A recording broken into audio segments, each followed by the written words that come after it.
ԱՄՆ պետքարտուղարության սպորտային բանագնացներ ծրագիրն այն լավագույն հնարավորություններից մեկն էր, որն առիթ դարձավ ամերիկացի մարզիկների համար առաջին անգամ գալ Հայաստան։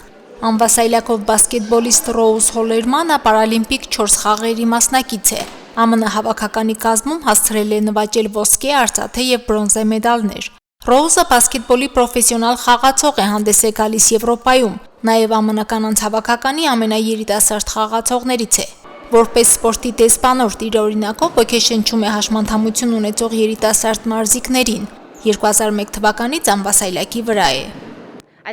Փոքր հասակում ավտովթարի եմ ենթարկվել եւ գոտկատեղից ներքև մասնակի կաթված ստացել։ Պատահարի հետևանքով 2 եղբայրներիս եմ կորցրել։ Հանուն նրանց հիշատակի եսի մեջ ուժ գտա եւ կայացա սպորտում։ Ինձ մոտ հաշմանդամությունը 1 տարեկանում է ի հայտ եկել։ Ինձ համար բացահայտում էր անվասայլակով բասկետբոլը։ Իսկապես վստահություն ձեռք բերեցի եւ կարողացա կայանալ որպես մարզիկ եւ առաջնորդ։ Սթիվ Սերիոն ԱՄՆ հավաքականի կազմում վերջին 5 պարալիմպիկ խաղերի մասնակից է, ունի 3 ոսկե եւ 1 բրոնզե մեդալ։ Անվասայլակով բասկետբոլը համարում է հաշմանդամություն ունեցող անձանց սպորտային հմտությունների զարգացման ամենատարածված միջոցներից։ Այն թիմային խաղ է, որտեղ մասնակիցները նաև միմյանց մասին են հոգ տանում։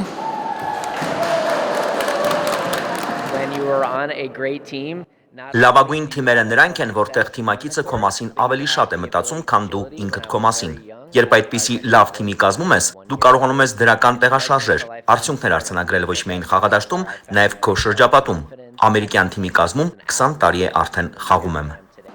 Անվասայլակով բասկետբոլը ոչ միայն ֆիզիկական կարողությունների բացահայտման, նաև մեկ գաղափարի շուրջ համախմբվելու, միավորվելու, միջավայրային անհարմարություններն ու խոչընդոտները վերացնելու բացառիկ ուժ է տալիս, նշում է ԱՄՆ դեսպանության ներկայացուցիչը։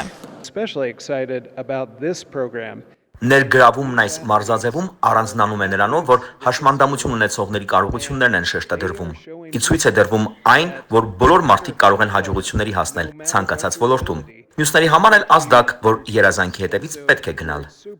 Անվասայլակով բասկետբոլը Հայաստանում դեռ 90-ական թվականներից է հայտնի եղել, իսկ ֆեդերացիան հիմնադրվել է 2019 թվականից։ 3 ակումբ է այսօր գործում Հայաստանում, Երևանում եւ Գյումրիում։ Սպորտաձևով ակտիվ զբաղվում է 35 մարզիկ, նրանցից 9 Գյումրիի ակումբի անդամ է։ Այսօրադրությամբ մենք Հայաստանի Հանրապետություն անվասայլակով բասկետբոլը կայացած է, ունենք ստաբիլ մարզումներ, ունենք ակումբներ, համագործակցում ենք կարելի ասել ամբողջ աշխարհի հետ, ամբողջ Եվրոպայի, ԱՄՆ-ի բոլոր ակումբների, անվասայլակով բասկետբոլի բոլոր լուրջ կառույցների հետ, անվասայլակով բասկետբոլի ֆեդերացիան հանդիսանում է միջազգային բասկետբոլի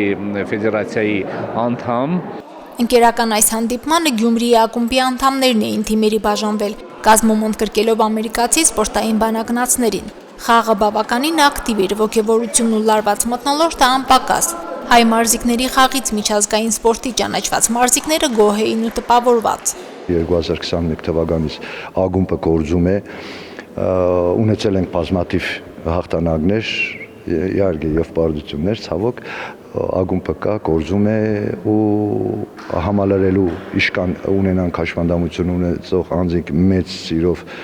կփորձենք ընդգրկել, որովհետեւ տարիքային արդեն փոփոխություն, եթե տեղի ունենա ակումբը կա, ակումբը միջև վերջ գործե ու դառնանք եւ Հայաստանի եւ աշխարհի չափանիշներին համապատասխան։ Գյումրիում կազմակերպված ընկերական խաղում հաղթեց ընկերությունը։ ԱՄՆ պետքարտուղարության սպորտային բանագնացներ ծրագրի շրջանակներում ցուցադրական խաղ կանցկացվի նաև Երևանում, Ազատության հրապարակում։ Մարինե Տերբինյան, Արարատ Ծատուրյան, Հորիզոն։